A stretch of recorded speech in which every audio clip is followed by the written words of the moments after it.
Yo, yo, yo, yo, yo. Welcome back to another episode of Talkin Game.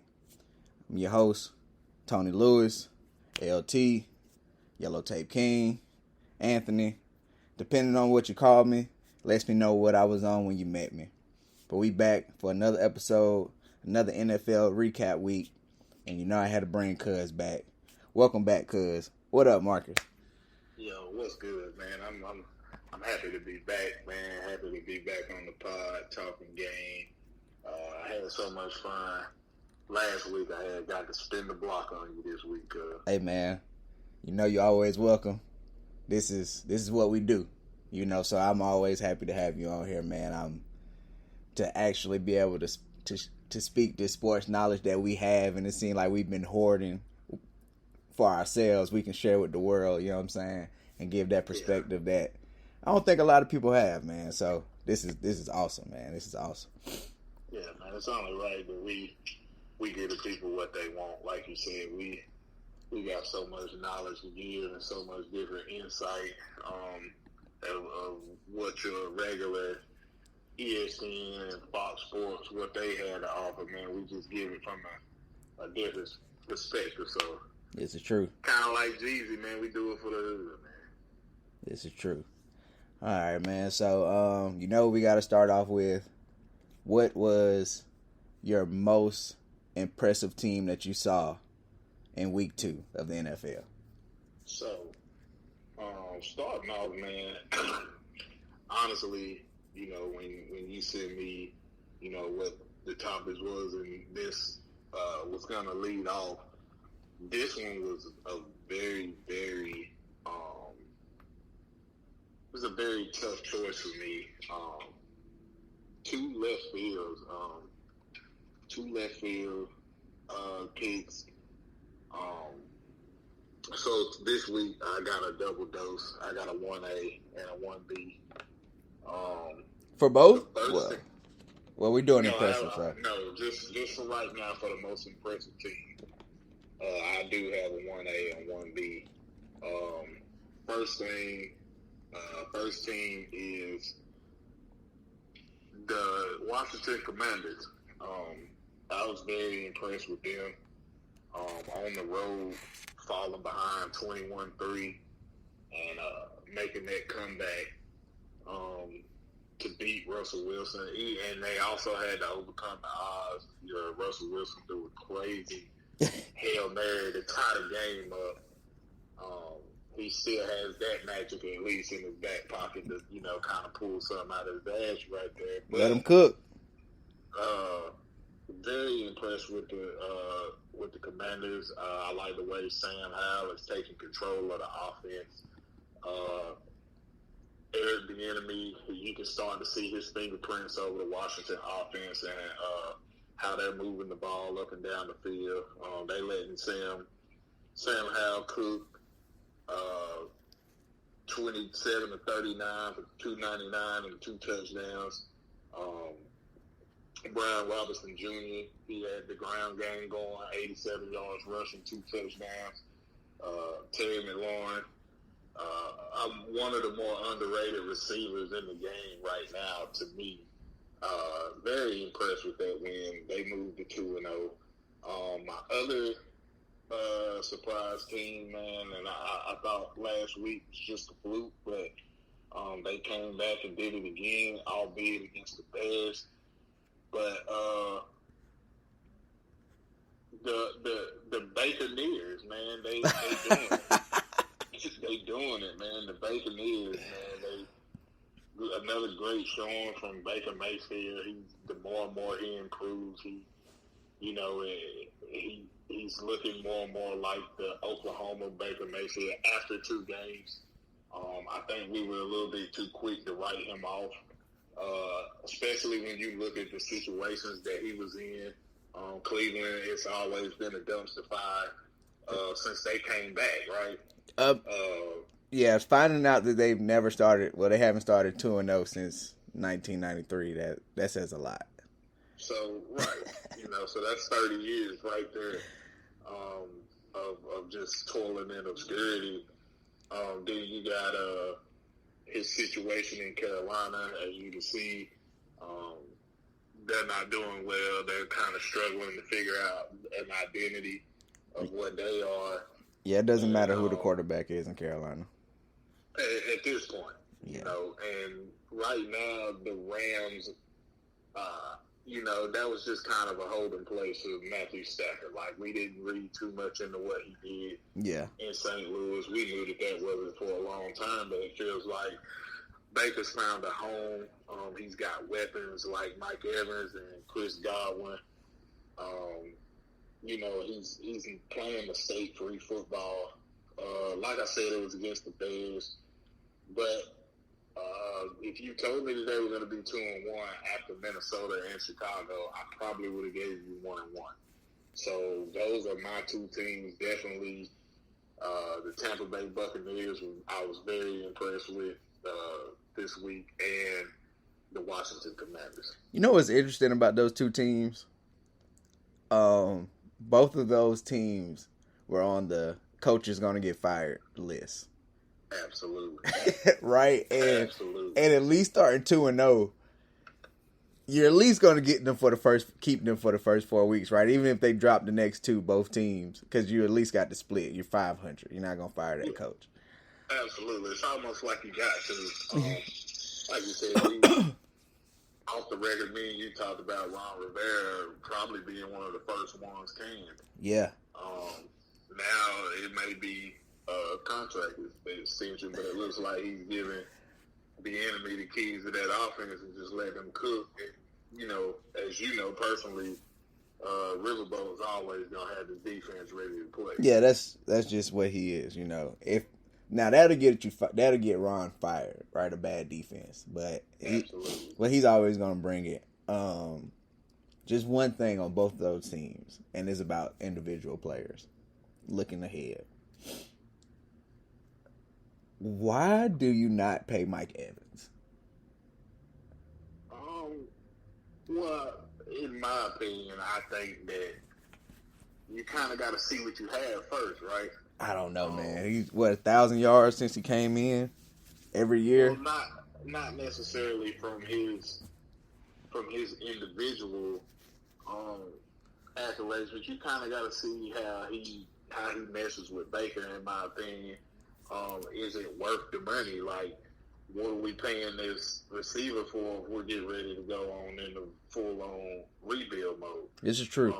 I think if the Buccaneers continue their great play, then that's something that they're definitely going to have to revisit. But as of now, I don't blame them for not pulling the trigger on Mike Evans, because you didn't know what you were going to have this season. You didn't know they could easily be 0-2, like we were looking for for them to be in the Caleb Williams sweepstakes. This is true. So this is also true. I want to hold off on paying him big time money. Yeah, man. And you look at the Commanders, it's like you said, it's like they have the pieces that you want on offense, right? Sam Howell's not going to make too many mistakes. McLaurin is very underrated. And Brian Robinson running like he never got shot. Right. Like, he's running like he should have ran whenever they right. My only pushback on Tampa is who they played, right? It looks like Minnesota's not going to be that good. And Justin Fields can't throw. Yeah, but as we always say, hey, you have to play who you got to play, right? You beat who you play, and you know what? As a Panthers fan, who am I to criticize a 2-0 team? At this point. But for me, my most impressive team that I saw, it has to be the Dolphins. I'm circling back on the Dolphins. I'm drinking the Tua Kool-Aid. It's because they showed that they can win different ways already in week 2. They played the track meet with the Chargers. Okay, cool. We can do that. Then they played slow and they had their slugfest with the Patriots. And I didn't know Tua kind of had ownership on Belichick. Yeah. That 5-0 is crazy. I know Tyreek Hill kind of screwed you in prize picks, but he always gonna make that play. You know, Yeah. he's always gonna make that play for you. And when you got Waddle on the other side, which is gonna be interesting to see if he's gonna be out for an extended period of time, because that changes a lot. You can kind of shift and shade more to Tyreek. But yeah, give me the Dolphins. I think they was very impressive. And you know, if you would have told me the Dolphins was 2-0, starting on the road, starting in LA, and then going to New England, I probably would have said, "Nah, that's a split." You know, but and with this Miami pick of yours, you've been very high on the Dolphins since day one. I have. After watching them for 2 weeks, I could see why you were so high. I didn't quite understand it at first, but after watching them for 2 weeks, I definitely could see why you're so high. Defense is one of the more underrated defenses. Is not really getting talked about around the NFL. They're not mentioned with the 49ers and the Jets and the Cowboys of the world. But I think that defense definitely has something to say. And it's going to get better. After 2 weeks. And it's going But not only that, as far as Tua, the ground game was really clicking on a night where Tyreek Hill didn't necessarily have his A game. I was. That's where I was going to with it. You know, that was the slugfest aspect of it. It was like, okay, we can run it. Mostert had 2 touchdowns, 120 plus yards. 120 plus yards. I will say this though, about the Patriots. That Gonzalez guy they got at corner. Hey, oh man, he's a dog, and hey, Tyreek Hill he wasn't on his A game, but it wasn't because he wasn't trying. Yeah, he was definitely trying. The kid made a name for himself on one of the best, if not the best, receiver in the game. But Bill Belichick-led defense is always going to give the offense a chance to win. Yeah, this is true. So, question for you, with the Dolphins being your most impressive team, how do you stop this? Like, does Tua, is he the one that would be the Achilles heel for making this be what it could potentially be, or you think everything's just all together and they just got to make a run? I think everything's together. You got to think they made the playoffs with Tua being out twice in 2 different stints. So if they can find a way to get Tua through a 17-game season and get to the playoffs, I really think the Dolphins can be there at the end. You know, at least the AFC Championship game. I got to keep my pick integrity, so I'm not moving off the Ravens. But from what I've seen, I wouldn't be surprised if you have the Dolphins. You know, the Dolphins played great defense last Sunday night with Jalen Phillips not even there, and Jalen Ramsey gonna be back in a few weeks. So they're only going to improve. Yeah, absolutely. I couldn't agree more. I think that I think everything's together, but part of me just does not believe that Tua can get it done. Really? He has improved, though. I will say that he has improved a great deal. But other than that pick, it made me look bad.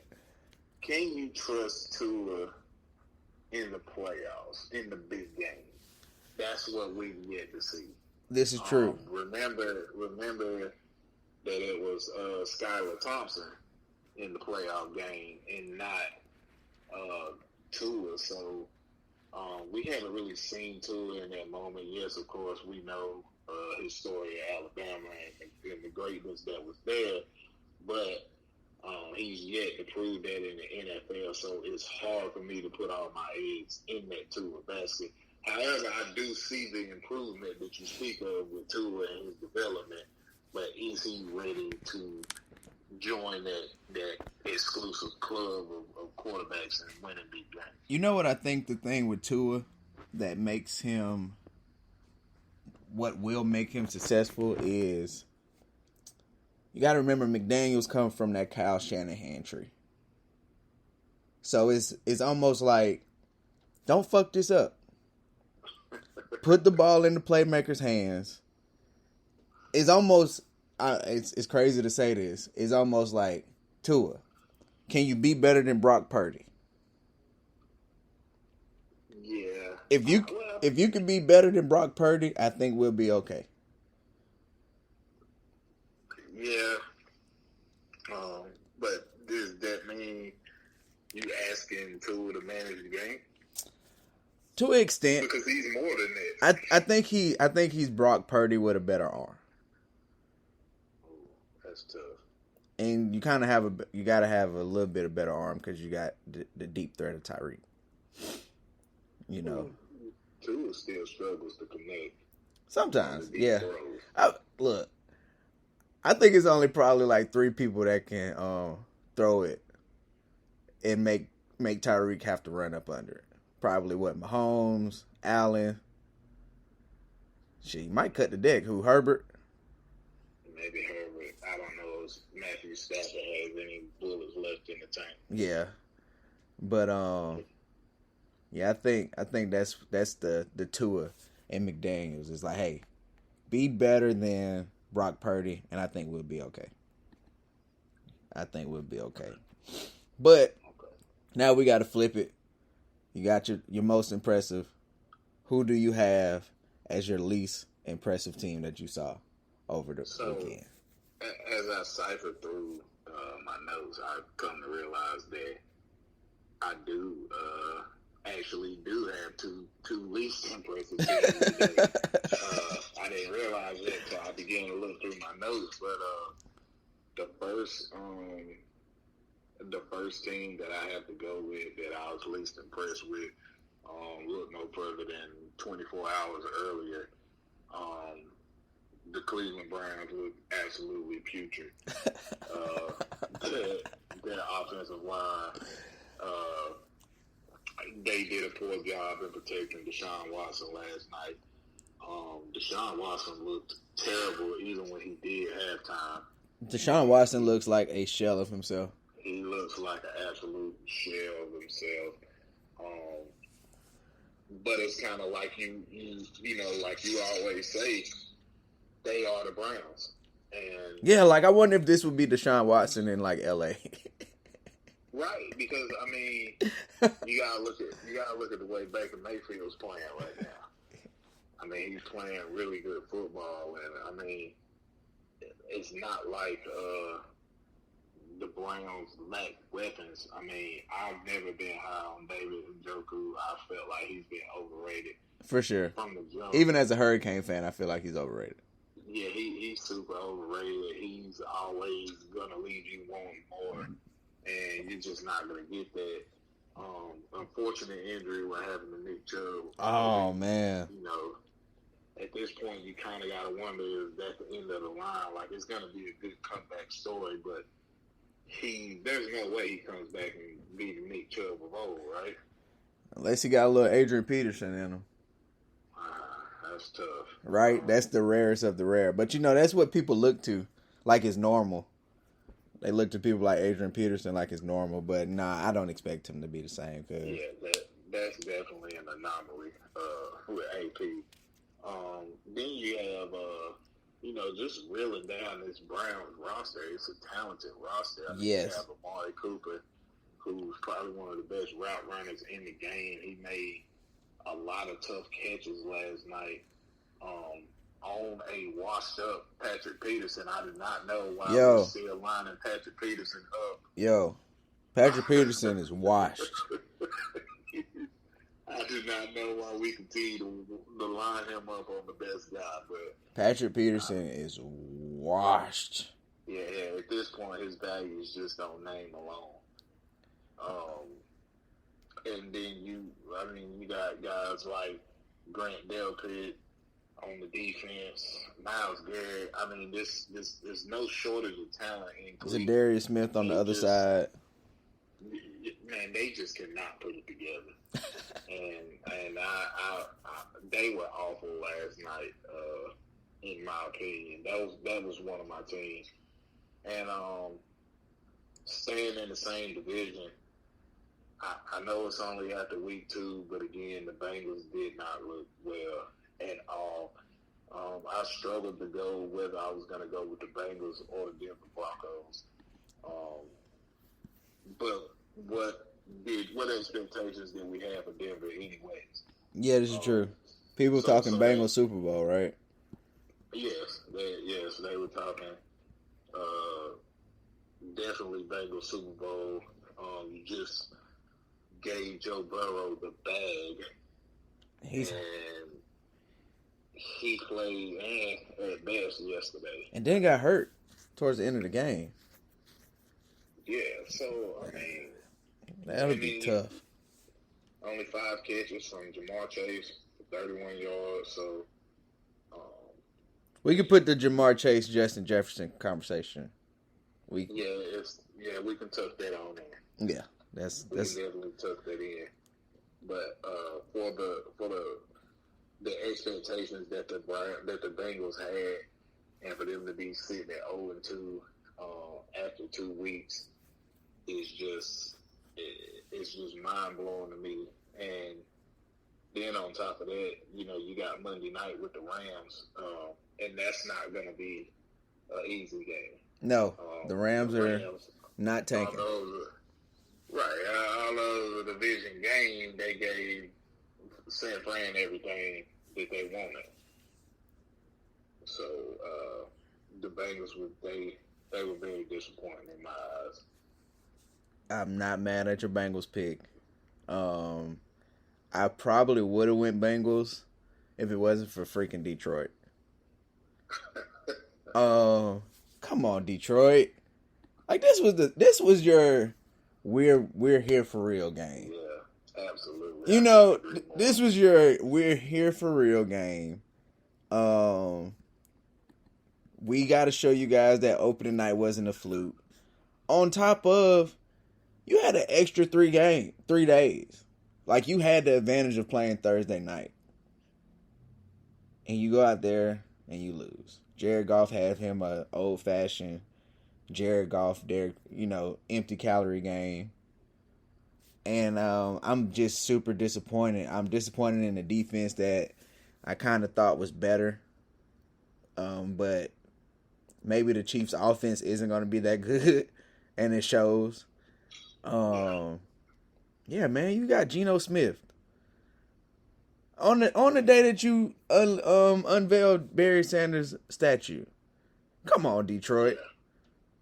Yeah. Come on, man. Barry deserved better than that. Barry did deserve a better showing. And you just got to point to the defense, right? I mean, the offense put up 31 points. The offense did. They had them everywhere. Total yards, passing yards, rushing yards, yards per play. It just came down to the defense not doing what they needed to do and giving up 14 points in the fourth quarter.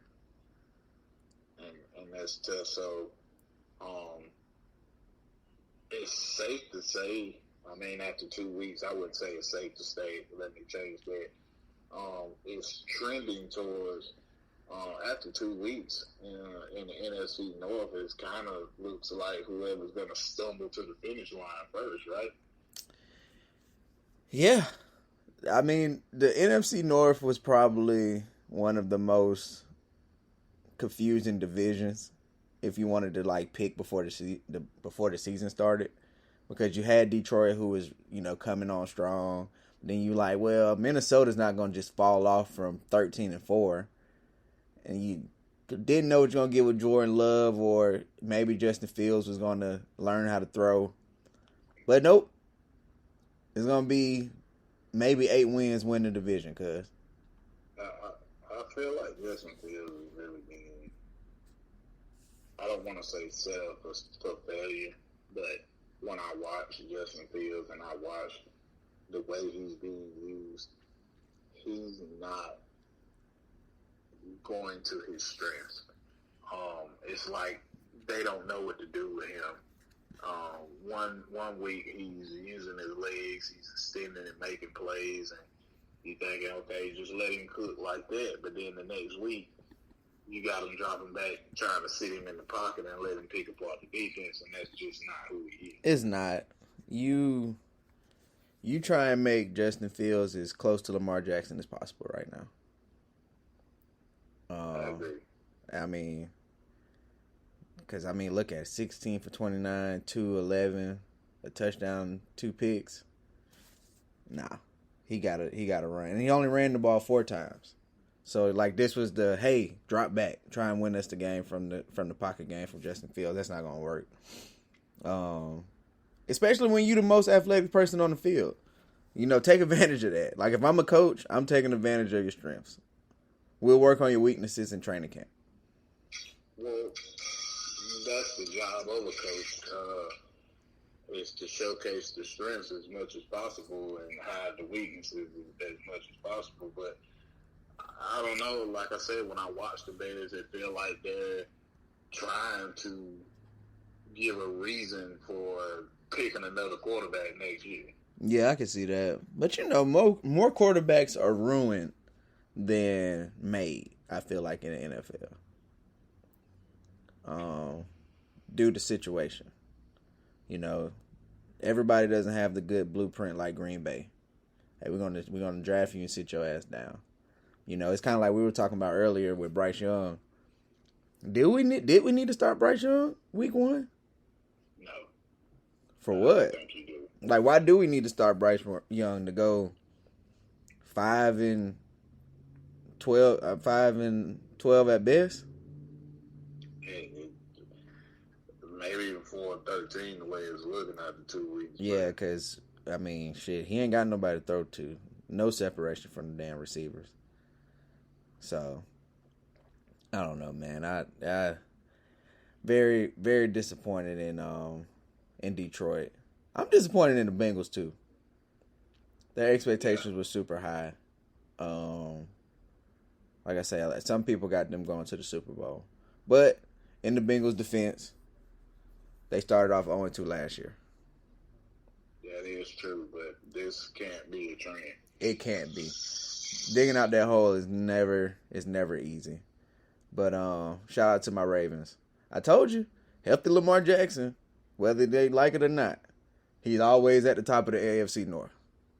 Well, I tell you what, I can't go against my pick integrity, so I'm looking for the Bengals to turn it around. Joe Burrow, he likes the lights. I think Monday Night Football would be the perfect platform for him to kind of. He got to be healthy, though, because he's hobbling out here. He's got to be healthy, but we know, like I say, he's Broadway Joe. Yeah. So he's going to perform with the lights on, and I see a Bengals victory, and they will not be on my list for least impressive teams next week, calling it now. There we go. We didn't even get the fun predictions and overreactions yet, but I got you. All right, man. So we tackled the most and least impressive. I have a question because it's just looking to not matter. Even when you look at betting odds. I don't know if you knew this, but it always used to be the home team would get 3. If it's a pick'em game, the home team get 3 from being at home. But my question is home field advantage even a thing anymore in the NFL? Well, I think home field advantage is more of a term for playoffs. Regular season, I feel like anybody can go anywhere and win a game. That's just the NFL makeup for you. Anybody can be beat on any given Sunday, right? Yeah. I think from a playoff perspective, home field advantage definitely matters. But I think it also depends on the makeup of your team. You look at Kansas City Chiefs, maybe a Baltimore Ravens. do you really need home field? They can go into anywhere and win. But for those Miamis of the world, and hell, maybe even my Cowboys or a team like Minnesota, you kind of need that that home field advantage. It's hard to go into who wants to go into Buffalo? Can Tua go into Buffalo when it's 9 degrees outside? This is true. In a playoff game. Or the flip side, right? Who wants to go down to Miami and it's 85 and feel like 100 on the field? Right. And you didn't prepare for that in January. So I think home field advantage definitely matters. I think crowds being into it, that definitely matters. Being able to get the signals off. And see, that's what made me pose that question, is the crowds, right? Because now with travel and the people having money to move around and go see their favorite teams, man, that crowd shit is starting not to matter as much. Like, when I was watching the Jacksonville Chiefs game, when the Chiefs scored, from the TV, it sounded like it erupted like the Jag scored. Well, you gotta think. We talking about the Jags. No, I feel you. But it's just certain teams and places, right? Like, even before the Chargers moved to LA, I remember like watching Steelers games against the Chargers, and it's hella terrible towels. Yeah, you're gonna have that. Steelers, Cowboys, 49ers, Chiefs, their fans are going to travel. But if you look at 100,000 seat AT&T Stadium, yeah, you're not getting 50,000 Eagles fans in there. This is true. There might be a good 20,000, but the rest of that 80,000 is going to be Cowboys fans. Yeah. I think it kind of depends. I mean, SoFi Stadium, hell, that's a toss-up. That is terrible. Dude, I don't know if you saw it. I'll send it to you. Man, they showed the crowd from the ground. And it was just a blur. But it was a blur of red. Like, the whole stadium was full of fucking red at the Chargers 49ers game. It was terrible. And that's got to be demoralizing, right? It has to be terrible. Like, and to think the Rams just won the Super Bowl a couple years ago. Like, it's not like we've been bad to you guys. We brought you guys a chip. LA, as big of a market as it is, if you're not a consistent winner, like, to me, in order for the Rams to just have that place in blue and yellow, or the Chargers to just be in blue and yellow, you have to go on a Patriot-type run. Because one Super Bowl is just not going to do it when you got franchises like the Lakers in town. The Dodgers. The LA Kings, the Dodgers. And USC. All of which who had a recent run of dominance. I mean, if you slide over to the NHL, that was a time when the Kings had a nice little run back here in the middle parts of the 2000s. Of course, we already know the Laker dynasty. That's right, baby. The Lakers. and then the Dodgers' recent success. It's hard for that to be a Rams or a Chargers town. So, I mean, to kind of double back to the original question that was posed, home field only matters probably depending on your fan base, right? Yeah, this is true. Damn, yeah. It got to feel good to be like a Cowboys or a Steelers like player, right? Like, no matter where you go in the NFL, you're going to see fans. Yeah, I mean, you guys come to us the week before Thanksgiving, the Sunday before Thanksgiving, and I can guarantee you Bank of America Stadium will be a 50-50. Oh, yeah. Oh yeah, especially in that market. Like I remember one time I went up there, and it was Panthers Cowboys week, and it's actually funny because the older people in the family had on Cowboy stuff, and the younger people had on Panther stuff. Yeah. You know. Yeah. Hopefully you continue to be outnumbered in your house. We got to get Memphis on the right path and make him a Panther fan. But I gotta raise him right. So it's only right that he salutes the star. we'll get non-negotiable. It's not. Hey, look, man. I ain't the guy responsible for feeding them, so I'm gonna step out of this. I'm gonna step out of this, man. But yeah, so I feel like it's dwindling down the home field advantage, but I'm gonna be honest. I feel like home field advantage ain't been the same since Vic beat Favre in Green Bay. It's like that marked the change of home field advantage. Yeah, I mean one could point to that. I'm pretty sure there's lots of instances that could support your claim, but you also have to look at the run of the Tampa Bay Buccaneers a few years ago. I mean, especially in a time of that our country was in. I think they did good to be in Tampa. Yeah, being home, yeah. Yeah. I mean, you when we were there for the Super Bowl, you didn't even have to leave the comfort of your own home to go watch the biggest sporting event in American sports. So you look at instances like that, or you look at the Rams Super Bowl run. I think if they have to go on the road, they probably lose. But oh yeah, they definitely lose to the Niners on the road. Right, but they had the comfort of SoFi Stadium, and so I guess it just kind of depends. Yeah, it does. On the makeup of your roster and your fan base. I can see that. That makes sense. So we're gonna move forward. You asked a very good question that we saved and held for the week. And how is the narrative different for Josh Allen other than Dak Prescott? And I have a simple answer for that, and then I'm gonna let you go off. And you know the simple answer, cuz. Yeah, we know the obvious. Okay. We know the obvious. Is a star on somebody's helmet, and it's not a star on the other. Right.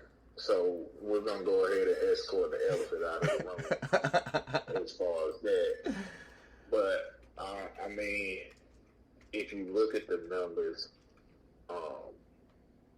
Dak Prescott and Josh Allen are one and the same. Dak Prescott does well, and he gets little to no praise, or if you do get the praise, if he does get the praise, then it's met with pushback. But Josh Allen makes the same crippling mistakes that Dak Prescott makes. If you look at their regular season numbers, Josh Allen has a 52-24 record with 138 touchdown passes and 60 picks.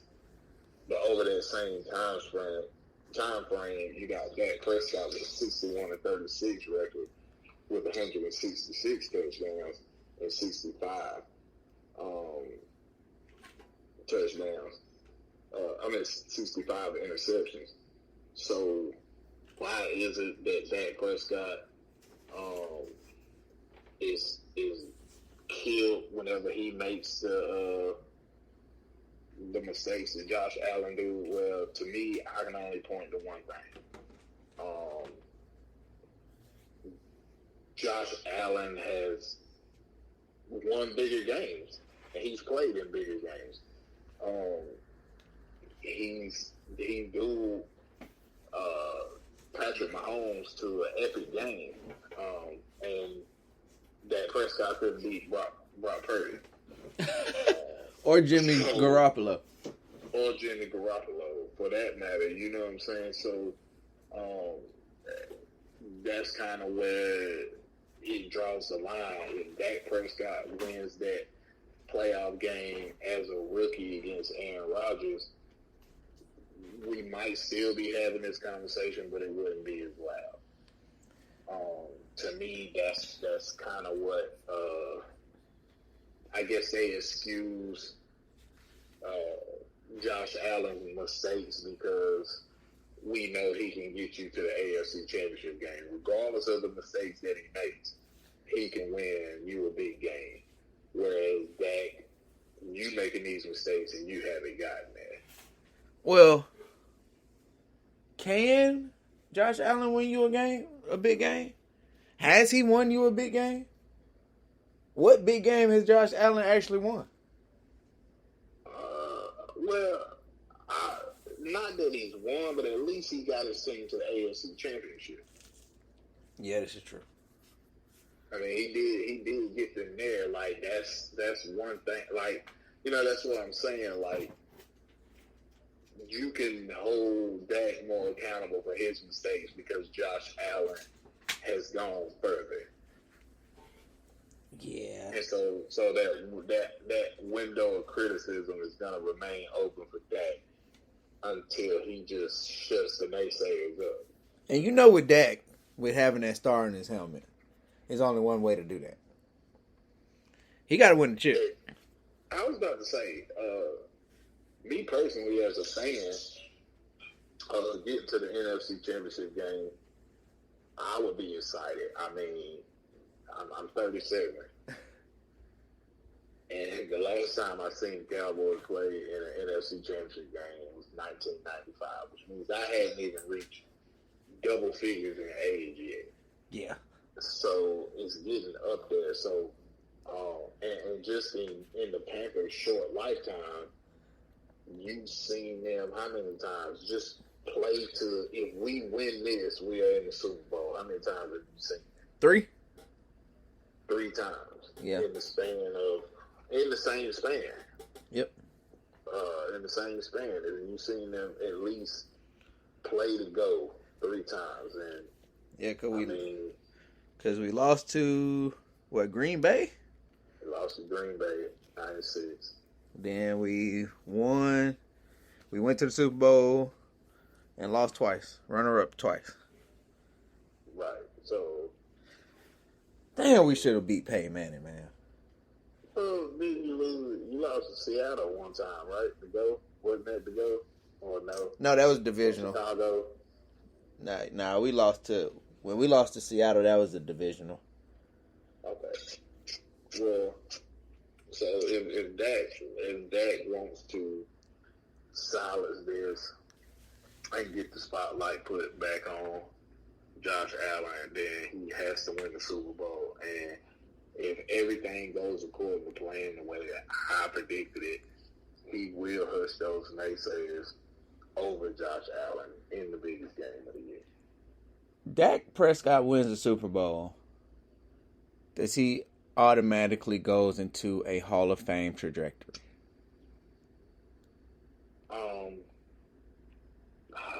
That's a great question. That's why I'm here, cuz. That's why I'm here. It just to me, it just kind of depends on how the rest of his career goes.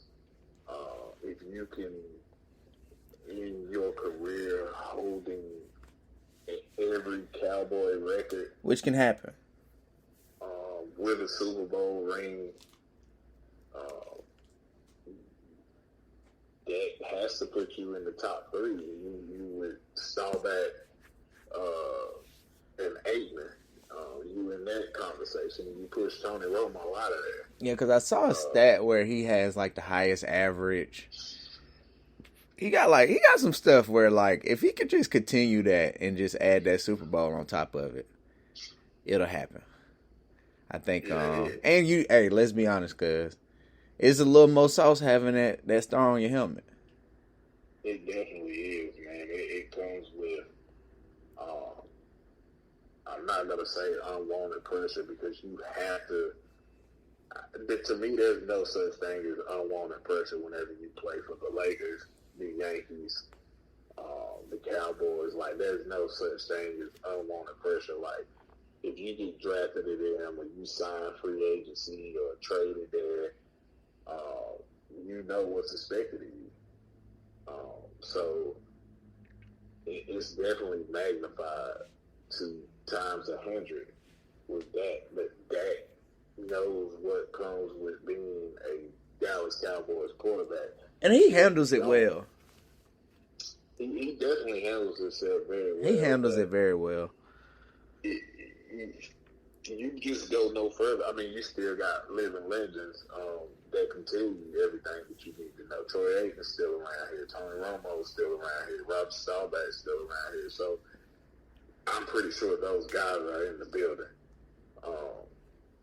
Like you said, he carries it very well. It's just he has to produce on the field.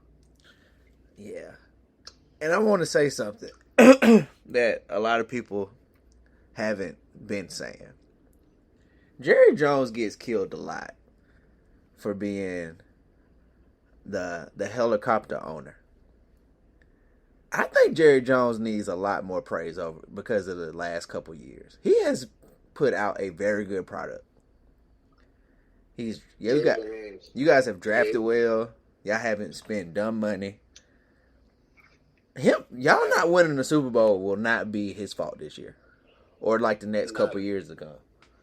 It is not, and that pains me to say because as I've gotten older, I've become. I'm not the biggest Jerry Jones fan. However, let's not get it super twisted. He's got Stephen Jones in his head as well. I think Jerry still wants to go out here and wheel and deal, but I think Stephen's the guy now that kind of asked Jerry, Dad, does this make football sense? Yeah. Yes, it makes sense from being on primetime TV, but we don't have to get those aging, washed-up stars to be on national television. We're going to be on national television regardless. What is it? We don't got to go get Joey Galloway. We don't have to go get the 5'10" outside receiver. We don't have to go get Keyshawn Johnson. Terry Glenn. Terry Glenn, R.I.P.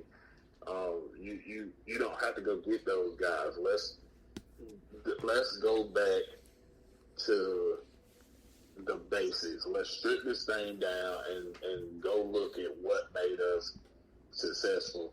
Yes, we had the big bright stars like the Michael Irvins and the Troy Aikmans and the Leon Letts and the Nate Newtons. But that was homegrown. But those are homegrown guys. We drafted those guys. Those were our guys. If you really look at it, the only one we probably brought in here was Charles Haley in primetime and Deion Sanders. So that's what you do. You go out, you draft the Trayvon Diggs, you draft the Micah Parson, you draft a Tony Pollard, CeeDee Lamb. All these guys are homegrown, and then you add a Stephon Gilmore. That's something that makes football sense. For sure. I think I realized that they started making football sense when we drafted Zach Martin over Johnny Manziel, and I was livid at the time because I felt like we needed protection for Romo. I knew he didn't have much longer, but now you ended up drafting a Hall of Famer. A Hall of Famer. Hall of Famer. Lineman, man. So, yeah, definitely with that. But that definitely changes the narrative over Josh Allen if he's able to win the big one. This is true. Too bad it's going to be Lamar Jackson changing the narrative from winning the big one. But maybe next year. Maybe next year. But I do want to keep it Cowboys, which is crazy. Because I feel like we on ESPN right now. No, I'm joking. But I want to keep it Cowboys, but I want to flip it. And I need you to be objective because I don't need you to be a Cowboys fan. Is Micah Parsons overrated? I have to be non-objective, and I have to say with the utmost honest and sincerity that Micah Parsons is absolutely not overrated. Micah Parsons has probably taken the mantle from Aaron Donald as the most dominant defensive player. How do you game plan for him? I looked at the recap of the Cowboys game. He caused havoc lined up right over the center. He caused havoc coming off the edge, lining up a linebacker. Like, Micah Parsons has dominated, and I mean dominated. I mean, look at the sack he got on Zach Wilson, lined up over the center. That was crazy. On Zach Wilson before Zach Wilson could even go to his second read. Micah Parsons was right there. But to me, that wasn't even the most impressive play. Micah Parsons catching Dalvin Cook in the backfield. And taking the ball? Just taking the ball from him. And, hold on real quick, because I'll say it every week that the Jets play. You were so right about Dalvin Cook. Hey, watch. Boo juice. But continue, cuz you can continue. I just needed to. Yeah. You. Don't worry. I will point it out every week. Dalvin Cook does not do it. Trust me. But you know that strip of Dalvin Cook, and not only that, man, you just have to watch Micah Parsons and then watch any other defensive lineman. If Micah Parsons is close to the sack and he doesn't get it, he's sprinting to try to get the sack or make a play after he's missed it. Like, once the play's not near him, he's not just quitting on the play like, all right, that ain't on my side. I didn't get the sack, so I'm just going to lay here. No, he gets back up, and he keeps going. And Micah Parsons is the most dominant defensive NFL player right now. And I would say it's not even close, but I know Nick Bosa will have something to say about that. So, and T.J. Watt as well. But Micah Parsons nowhere near overrated, in my opinion. See, my pushback with that is, I think the thing that fucks it up is when you compare to other people, because that's when you got to be like, okay, now we have to put you in a different place, right? And it's the Lawrence Taylor comparison, man. Like, I don't drink, but that should be your drinking game on Sunday.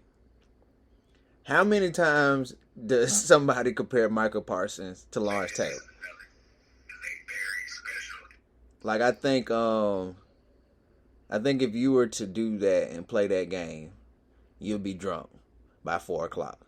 You probably missed the primetime Dallas game, good. And I just think it's other people who are as good or comparable for it to at least be a conversation. And I feel like the conversation isn't being had anymore. Like how you mentioned T.J. Watt. Like you mentioned Bosa. You know what I'm saying? Or hell, even Myles Garrett was wrecking shit last night. You know, I think that's where I think it's more of the overrated. I think Micah Parsons is as good as advertised. I just feel like the discussion is starting to just end with him. And he's not even the reigning defensive player of the year. And Micah Parsons, you know, he's shown the ability to kind of tail off towards the end of the year. Because that's what happened last year. Because he only ended with 13 sacks, 14 sacks? No, ended with 13 sacks, but I think he wore down because Dallas asked him to do too much, because you're asking him to go at quarterback, after the quarterback, and you're asking him to also drop in the coverage. I think those numbers improve, and he doesn't tail off because he's simply going to go get the quarterback this year. Dan Quinn has made it clear. To me, you're overrated when expectations are put on you and you're compared to the greats like Lawrence Taylor and you don't live up to it. That would be like a Jadeveon Clowney being compared to a Bruce Smith. But he's not affected the game in no way, shape, or form the way Bruce did. But Micah Parsons is out here making LT-like plays. So as long as he's playing at a high level, I don't see what's wrong with the comparison. Is everybody dominant week in, week out the way that he is? And though after 2 weeks of the season, no, they're not. Nobody's dominant defensively the way that he is. I will say this. When we do bring up LT, we have to remember certain stuff. Rookie of the Year, MVP. This man's was all pro his whole career. You know, so I think that's, like I said, I think that's the thing that always kind of messes me up. Is like, how about we just let this person be him? And like, let's not compare them to probably a top 5 NFL player of all time. That's just sports for you, though, cuz. Yeah. When you see the greatness, you can't help but compare it to other greatness. But see, that's how you create haters like me. Right? Now that's how you create me looking like a Micah Parsons hater. Because I'm not a Micah Parsons hater. I actually love his game. I love his personality as a player. He seems like the guy that you want on your team. But damn, man. Look, in future episodes, I'm gonna be that guy. But right now, I'm gonna go ahead and tell you to stop being to get off my lawn. Because that's what it sounds like. Like this young dude is cooking. He is. He's cooking. He need a little more grease to be Lawrence Taylor, though. Just a little more. Look, is he Lawrence Taylor right now? No. But can you start to compare? Absolutely. I think we can begin to compare Lawrence Taylor, and it's we can start the conversation. You know what I do? Not like that. He has a long way to go, but we can start the conversation. I do like that this, I feel like, will spark a fire in some of these defenders like Myles Garrett or TJ Watt. Because, if TJ Watt have a game like he did last night a couple more times, how can you not look at him as that guy, right? Or Nick Bosa goes off. So it's be interesting. And you got other people on defense that don't even, the back end. You got your Sauce Gardner, as we just talked about, Christian Gonzalez. So, yeah, man, because I was listening to I forgot what I was listening to. And I was just talking about Micah Parsons as being maybe the best player in the league, right? Him or Patrick Mahomes. I'm like, God almighty. Let's relax. That's not far-fetched. It's not. Listen, you are going on the offensive end. If you're a defensive coordinator, you have to prepare for Patrick Mahomes. You're going to lose sleep at night trying to figure out, how do I stop Patrick Mahomes? Yeah, this is true. It's the same thing with Micah Parsons. That offense, that head coach is losing sleep, trying to figure out, where's this guy coming from? How am I going to be able to block him? Like, how do I stop him from wreaking havoc? I don't think that it's that far-fetched with him being the best player in the league. Can you see Micah Parsons winning you a game? Mike Parsons can win you a game. feel like the Cowboys defense is doing what they are doing because of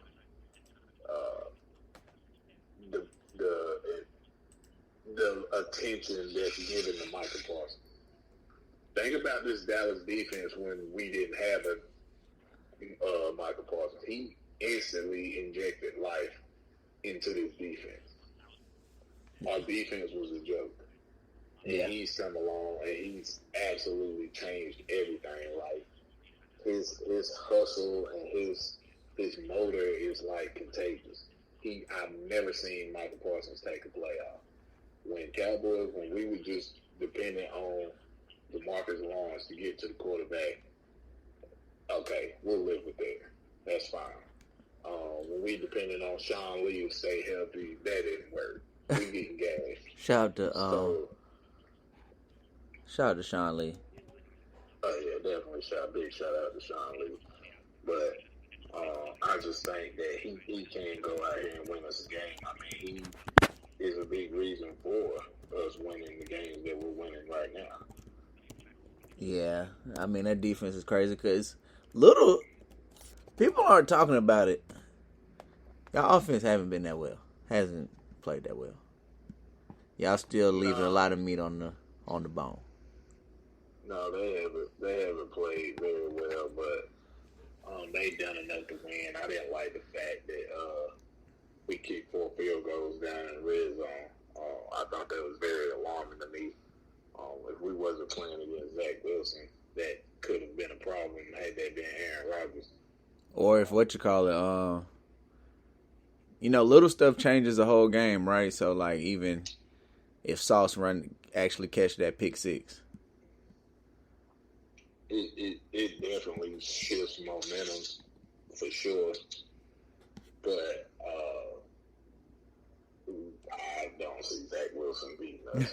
Yeah, it's tough. And mind you, let me throw a little thing out here. Mike Parsons, last time we played the Jets was about 4 years ago. And we got beat by the Sam Darnold-led Jets. Wow. So let that sink in. Wow. Wow. Yeah, that's all we need to know about that. Y'all lost to the kissing disease. Right. All right, man. So we're gonna move forward. We always want to end it with some fun predictions or, something that, hey, we can look back to an episode and be like, hey, if it happens, we said it here. Nothing you got to be stuck to, but something that you think can project out towards the end of the season. What some would call a futures bet. You got a fun prediction or overreaction you got for the rest of the season? I absolutely do. What's that? Let's stick on the guy that we're talking about. Michael Parsons will be the NFL MVP. Whoa! Said it here first. Damn, I feel like this is a fucking Cowboys podcast. Because my prediction will go with that, and I feel like if it happens, he probably will win the MVP. And my prediction is the Cowboys will break the scoring record by the 2000 Ravens. Which will be tough, right? With an extra game. That makes it even more impressive. Yes. I think you guys will allow fewer points than the Ravens. I mean, y'all are already off to a great start. You've only given up 10 fucking points in 2 games. So, even if y'all let somebody go off and have like an explosion at one of these points, you're keeping it so low. Yeah. I think you guys... Mind you, the touchdown that we gave up was kind of like a little fluky play, right? Yeah, Garrett Wilson Garrett Wilson caught the seam, yeah. He caught that seam, and that's just what it was. But yeah, I got you guys breaking that record, man. Hold on. Was it you guys or was it the 85 Bears? I think it's the Bears. Yeah, 85 Bears. No, it was the Ravens. I'm looking right now. The Ravens only gave up 10 points a game, 10.3. Steel curtain 1976, 9.9. So it's big shoes to fill. But I think you guys do it. I really think you guys do. You guys have the perfect complementary defense. Y'all front four gets at you. You can't rush no throws because Diggs will take it to the house. Gilmore a pick six you. So that's my. It's too much Cowboys love. We got to get to week 3. I'm ready to skip the week 3 already. I can't believe we both just went Cowboys heavy, and you're not even a biased person, so I'm not even mad at you. Right. Absolutely. I'm not mad at you, but that's what we got for you guys today. Cause anything you want to leave the people with? Any last remarks? Man, just great to do the pod again, man.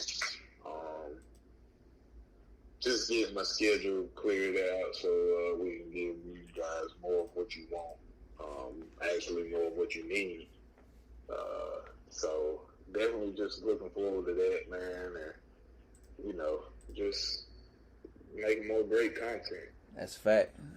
And that's going to be fun. We always talk about, going into October when we get real deep into all the different sports. We're going to be giving more episodes. We're going to be talking different sports. And that's when it's going to get real fun. That's when we're going to be jumping around. We're going to have our notes, but it's going to be so much going on. I'm sure we're going to be going off the grid. So that's going to be fun to do, man, and I can't wait to get that going. Oh, for sure. Yeah, man.